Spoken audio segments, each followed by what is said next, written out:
Okay.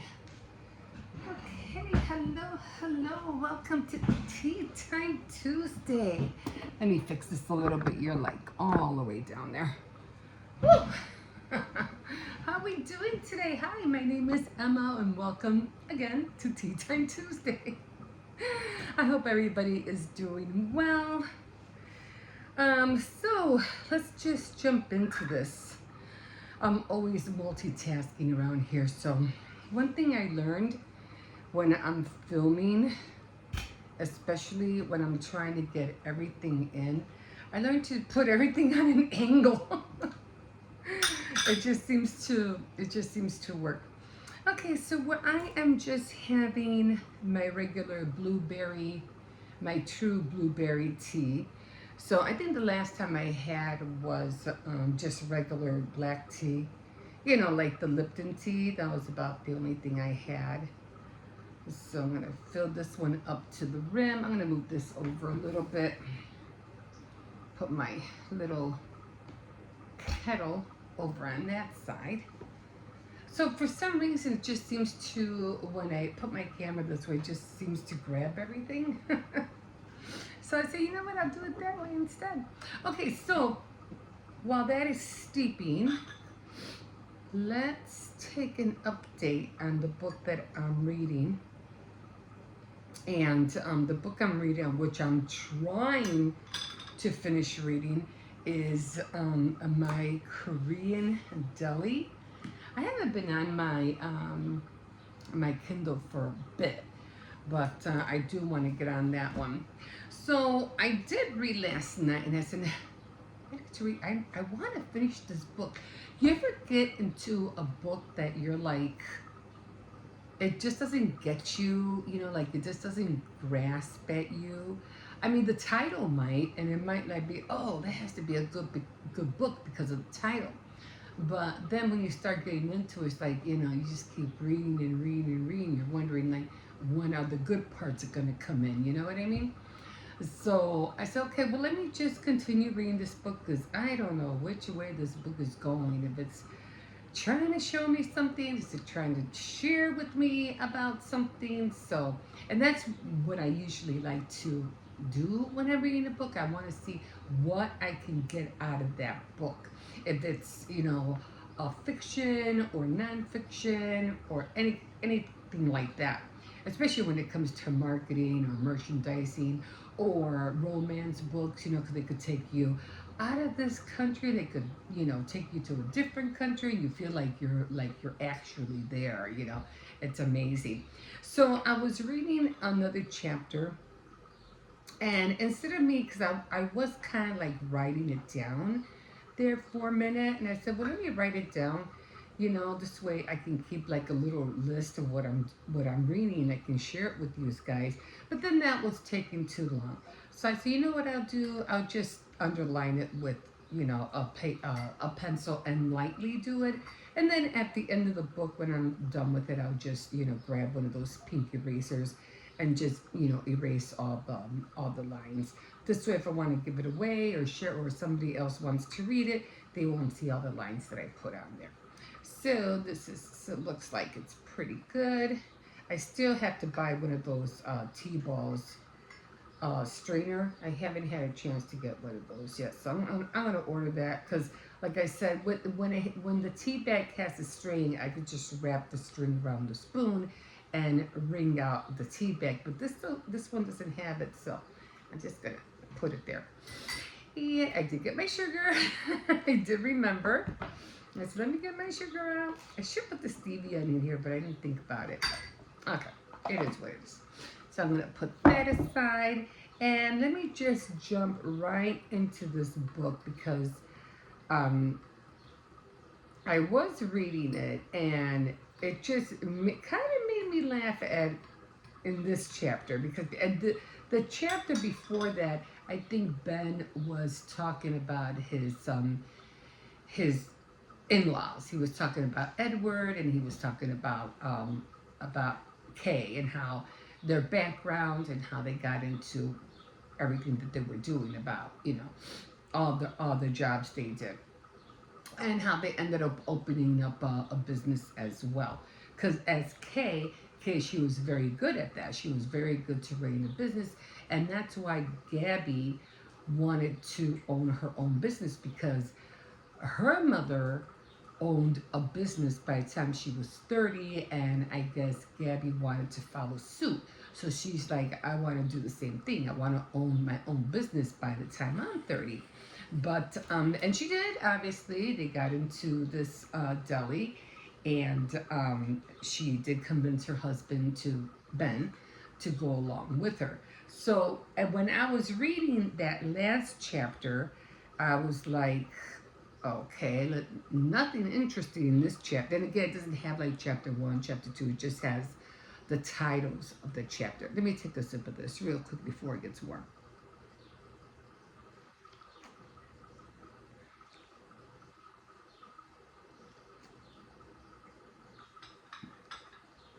Very good tea. Very nice and tasteful tea. Okay, so I'm just going to move this up a little bit.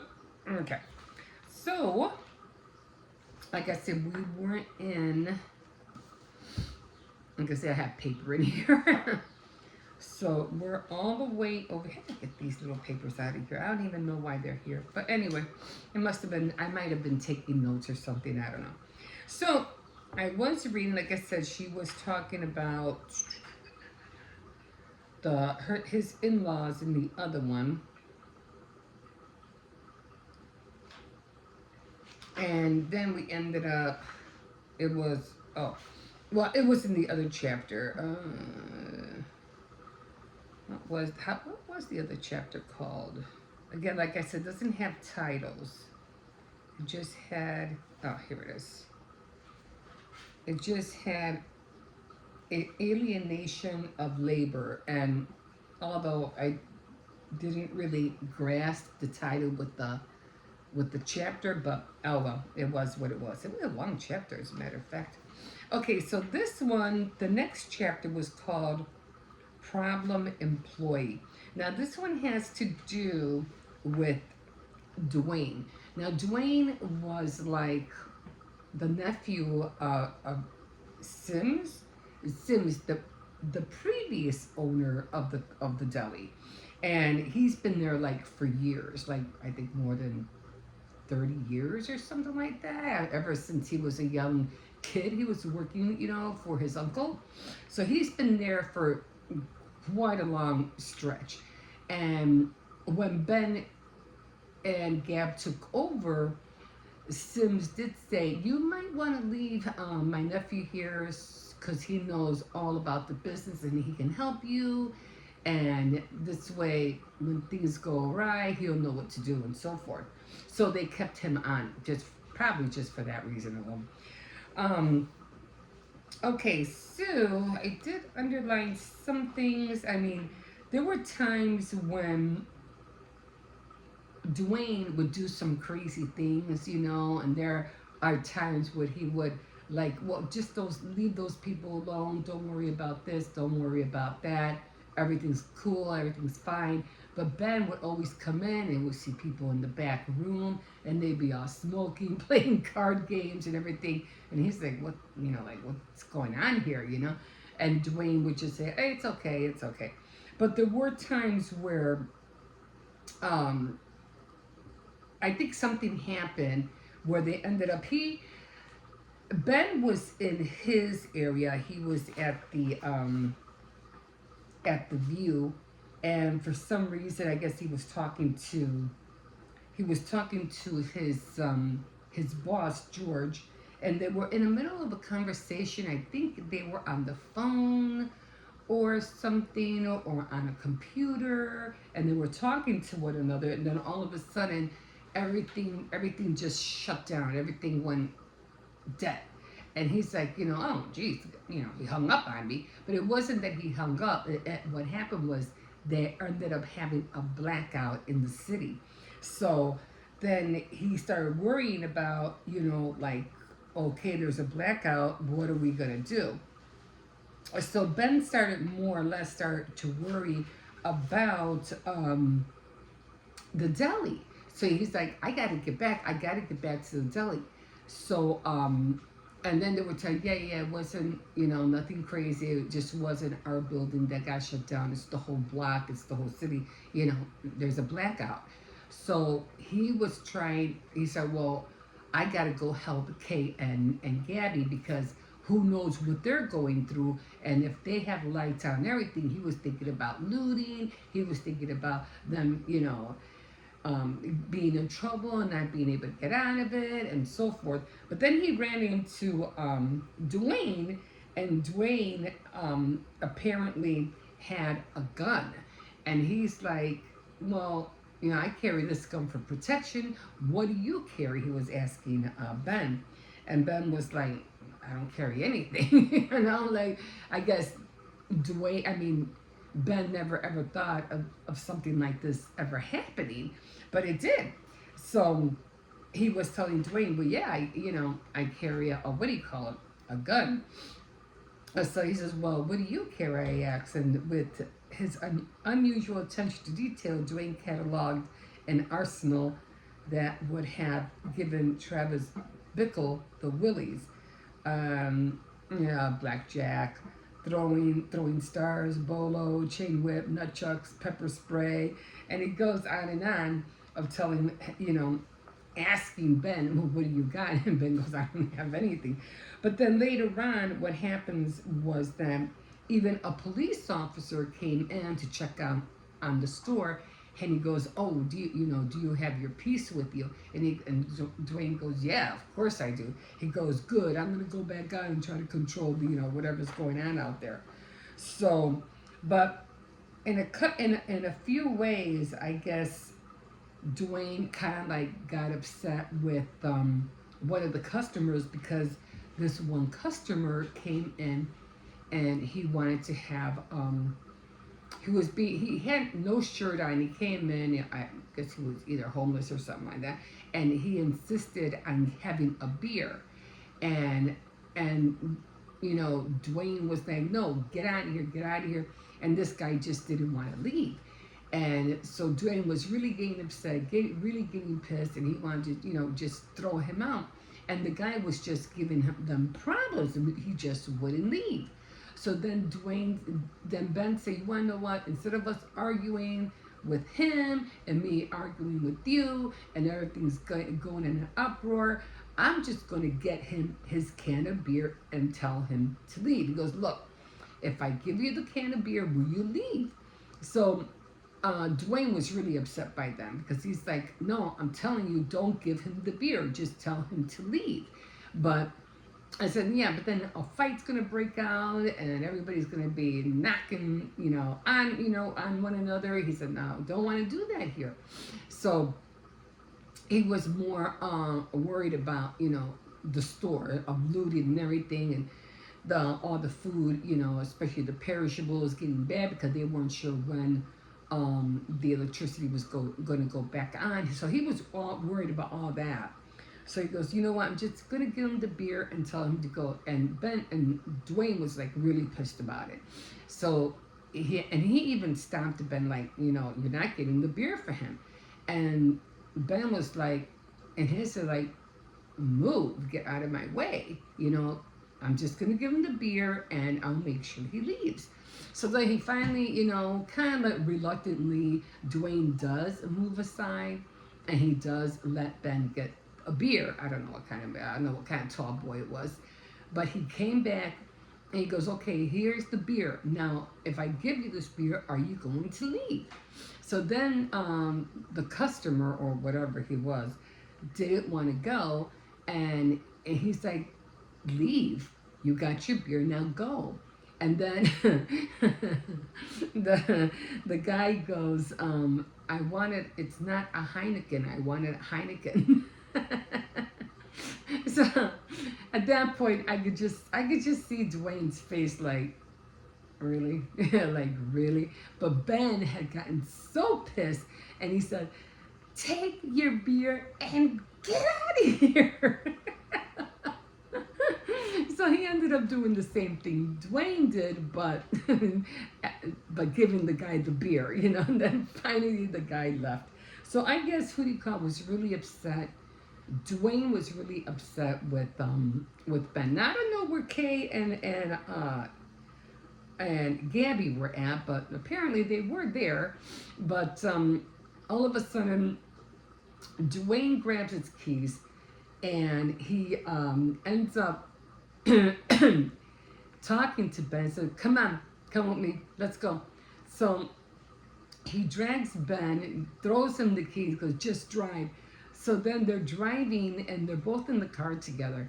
And they're not really saying anything to each other because evidently they're both mad about what just had occurred. And he was just thinking about everything, of all the times that Dwayne tried to convince him to go to, I don't know, it was all these different places that he wanted him to go with him. And who do you call it? Dwayne never did. So and it just so happens, yeah, I think I was past that point with the Heineken. So it just so happens that Dwayne had invited him to go to all these places, and he just wouldn't budge. And then he was more upset because Dwayne was always calling the deli a bodega. He goes, "No, this is not a Puerto Rican store, so stop calling it that." So and then they were like, well, he was seeing that now that Dwayne now was like becoming a problem. Like they weren't sure whether they should fire him or keep him on. So they were like, but we can't fire him for the very simple reason the neighborhood would go nuts. So they're like, don't know if they want to fire him or not. So there was a lot of times when again, Dwayne was always trying to convince Ben to go with him to places like a Founders Day picnic, or let's go down to the Baltimore and eat some rock and crab for the weekend, or go to Pennsylvania and hit one of the Dutch's kitchens, or Chinatown for a late night all you can eat buffet, or even at his annual Mother's Day party. But Ben never said yes to any of them. He just said, "No, I'm not going." So again, they were in the car together, and he goes, maybe this is a way for Dwayne to finally get, you know, Ben alone so they can talk. But Dwayne was just so like upset that he wouldn't say anything. So at one point he goes, "Oh my God, what am I going to do? This guy, I mean, he does have a piece on him. Is he going to kill me? I mean, we're going to this side of town where it's very dark, where anything could happen. You can get killed, and it's just not a safe area." But he's taking Ben to this place. So then, and Dwayne, how long is this trip gonna take? Because they thought they were just gonna pick up some stuff and come back. And then all of a sudden, Dwayne goes, "Turn, turn!" I said, and then he suddenly shouts as if he had just woken up. So they end up going, which made me laugh because he goes, "Then I get it. He won. He kidnapped me. He finally gotten me to go on one of his trips." And he goes, "White Castles?" So he took him all the way out from the deli, made poor Ben a nervous wreck because they weren't sure. He wasn't sure where the heck they were going, and he thought something bad was going to happen. That Dwayne was so done with him that he didn't want nothing further to do with him. He thought he was going to end the guy, But yeah, so he finally. So finally, Ben gets out of the car and he goes into the store, to the restaurant, and he makes his order. So that's where I finally stopped. And to me, I mean, I'm like, where exactly is the story going? I mean, because as I remember, like I said, Dwayne was like a problem kind. He was always, he was always there. He was always doing his work. He would be there in the morning, fixing things, making sure, everything was stocked up at night, and making sure everybody was safe, trying to keep the goons out and keep the right customers in. So he was always doing his job, but he always had this attitude like, I'm boss, you're not kind of attitude. And Ben didn't like that. He was like, no, you're not. You're not the owner of anything. I am. So that kind of got, Ben mad. So, and then I'm reading this and I'm like, instead of being called My Korean Deli, maybe it should have been called Dwayne, the problem employee. What to do with Dwayne, the problem employee, because it's basically all about Dwayne.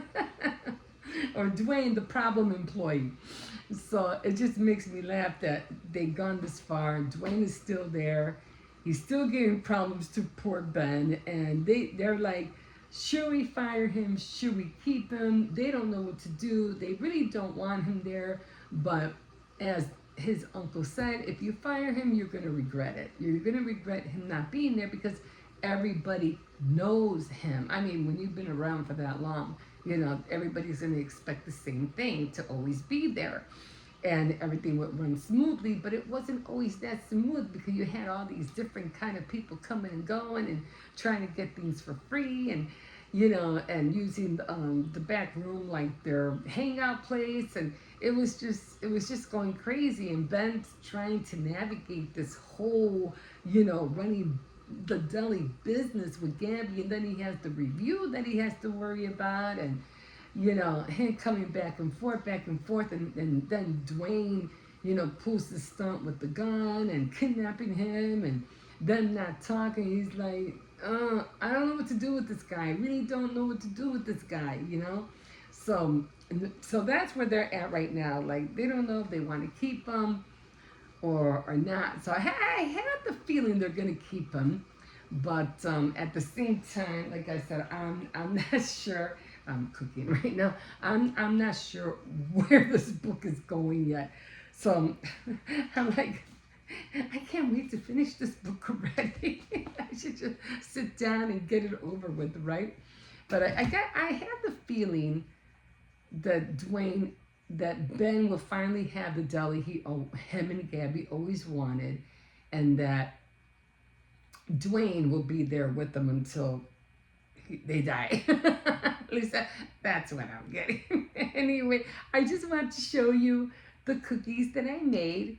These were the St. Patrick Day cookies. I did make a little, what do you call it, shamrock. I even made a cake of this, so if you want to check out my my daily living at 64, you'll see the cake. And this is how the hat came out. And I did make a cauldron, and I didn't think, I have some pens, edible pens, and I said, oh, I should have colored the bottom of the cauldron, but I think it came out cute nevertheless.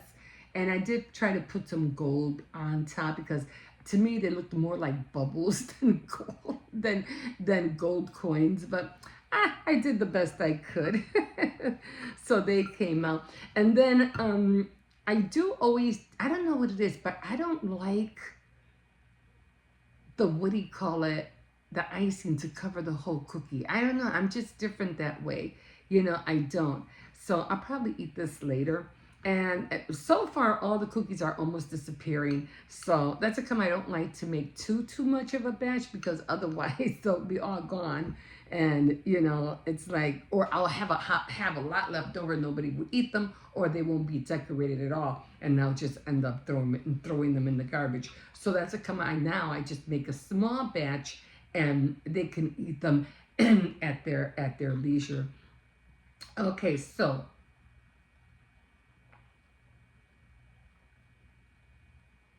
on to the next thing. Now, I know I've been talking to you guys a lot about, how to relieve stress.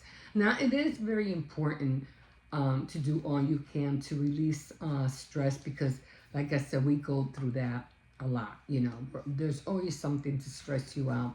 But half the time, I think the best thing you can do is, for one, don't procrastinate. I have procrastinated so much in my life in my earlier years, and I regret it highly. I regret it highly. Now, if you're into something that makes you procrastinate, stop. Stop what you're doing, because you're not living life, you're wasting it. So, whatever it is that's keeping you from doing what will make you happy at the end or will make you successful at the end, then you need to stop whatever it is that's preventing you from furthering and making your dreams come true. And procrastinating is definitely one of them. So that's another way that you can have less stress in your life. Get the things done that you need done. I have seen that myself getting up early, because I get up at 5 o'clock in the morning now. Um, it varies. Sometimes on the weekends I'll get up like at around 7 o'clock, 8, but that's on the weekends. I don't work on the weekends. I'm always playing with people like that. I only work during the week. I don't work on the weekend. It's just role playing. It's not real. I don't have a job. I don't work. But I pretend I do. So it's just role playing. Like I said, oh, I have to be at work at 9 o'clock. I get off at 3, and then I go back. And then I have a part-time job, and I start at 5 o'clock, and I get off at 9. But it's not real. It's just role playing. It's not real. I don't have a job. I consider when I'm doing a job, yes. And I do everything that I have to do. I have to get up in the morning. I have to take my grandson to school. I have to walk the dog. I have to go shopping. I have to do all these things and cook and everything between and create my crafts. And that all takes all the time from, from 9 to 3. And then at around 3:15 or 3 o'clock, I start getting ready to go pick up my grandson. That gives me an hour or 2 hours from 3 to 5, because, when they come back, I got to make sure, especially my grandson, if he has any homework or anything like that, making sure everybody's home, making sure everybody eats. So I have that window, 2 hours to make sure. And then at 5 o'clock, that's when I start doing everything else. But it's not crafting anymore. It's more with dealing with technology, like writing on my blog or checking of new ideas of what I have to do to improve my whatever channel or whatever it has to do, or go on my laptop and see what's new, what I'm doing, things like that. So it's all about technology in the evening. And then I did work out. When was it? I worked out this morning. I worked out last night. So that comes into play as well, So, and then I've been telling everybody that, yeah, I'm on a rice diet. So I've been eating a lot of rice and trying to stay away from sweets. As I come out, I don't like to have a lot of sweets here, because I'm trying to stay away from sweets. You know how it is. If you eat a lot of sweets and stuff, junk food, you're just going to regain the weight that you're trying to lose if you're trying to lose weight. And it's not healthy anyway. Once in a great while, sure, you want to splurge, sure. But then you're going to stress yourself out, because you're going to get mad. You're going to see yourself in the mirror, and you're going to get mad because you're going to see, but I've been working out all this time. How come I'm not losing weight? It's because of what you're eating. Stop eating the wrong things. Okay, guys. So stop procrastinating. Get what you need done. The other one was heartbreak. That is really hard, because a heartbreak is not easy. There's just so many things that we don't have the control over, and sometimes heartbreak is one of them. You could lose a pet, God forbid you lose a loved one. That's even more devastating, and that can put a lot of stress on anybody. I don't care if it's a goldfish or a turtle, whatever, or a bird. That can put a lot of stress. And again, there's nothing you can really do about it. If it's out of your control, all you can do is just be there for your family, or let your family be there for you, or your friends be there for you. Always let them be there for you, because that would help you out a lot. And all the stress that comes to everything that follows along with that. heartbreak is not easy. Even if you're dealing with the loss of a boyfriend or a loss of a girlfriend or a loss of any partner, that's hard too. All you could do if it comes to losing somebody like that, just take it for what it was worth.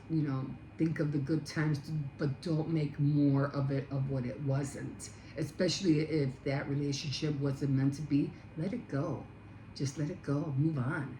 Because the more you try to make the relationship work, the more likely you're gonna just act out, get yourself in trouble, if not arrested for battery or whatever other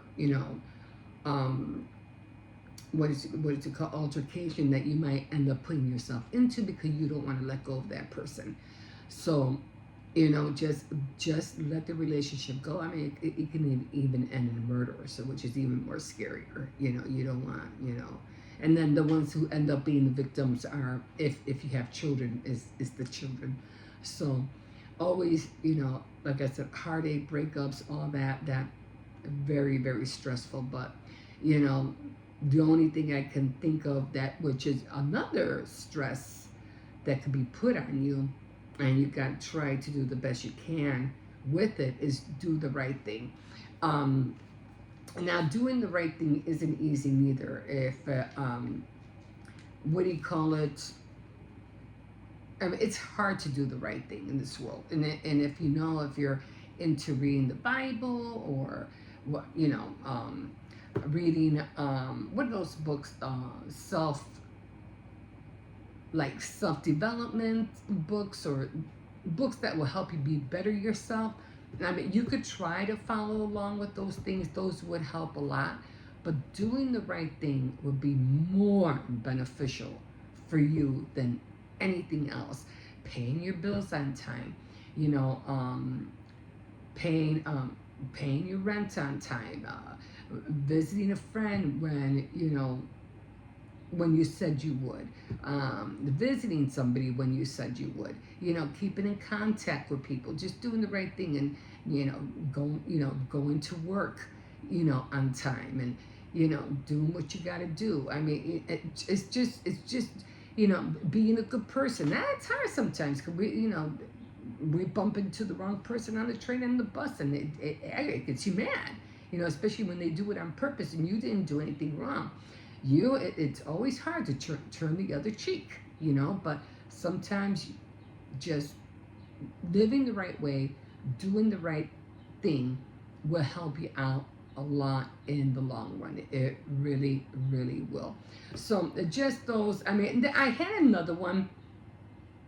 It's more like show more, talk less. And the reason I was thinking about that one is because of AI.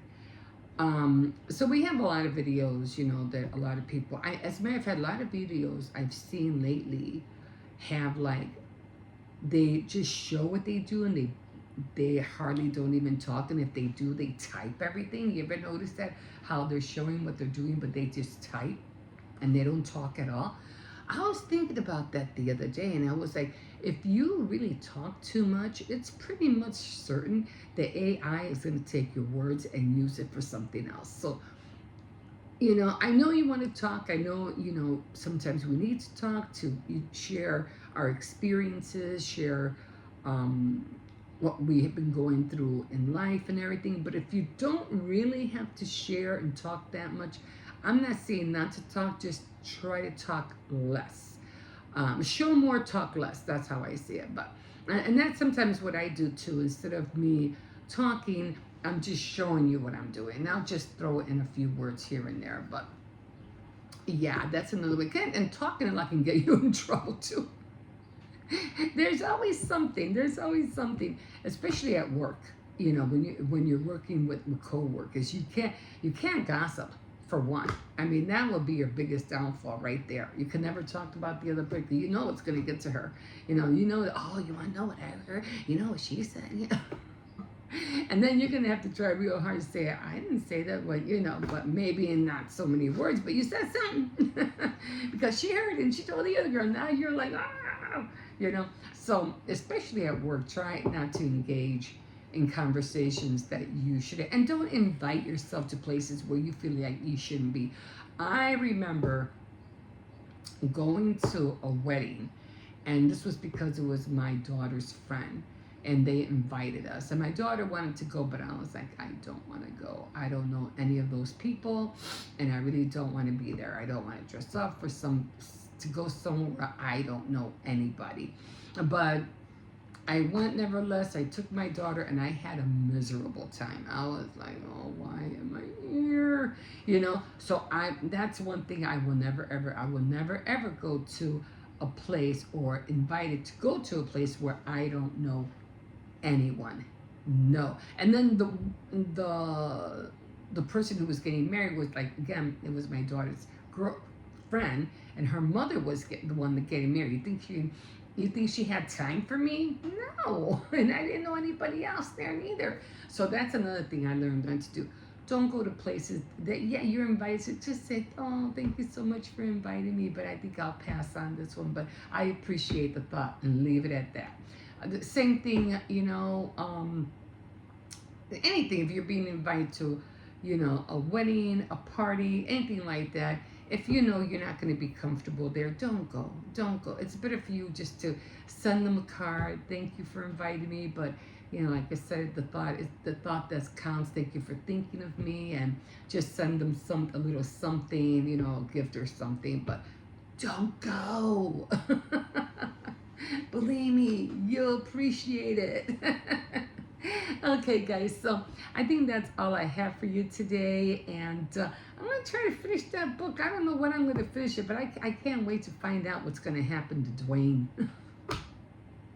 Every time I say his name, I'm always thinking about the Dwayne brothers.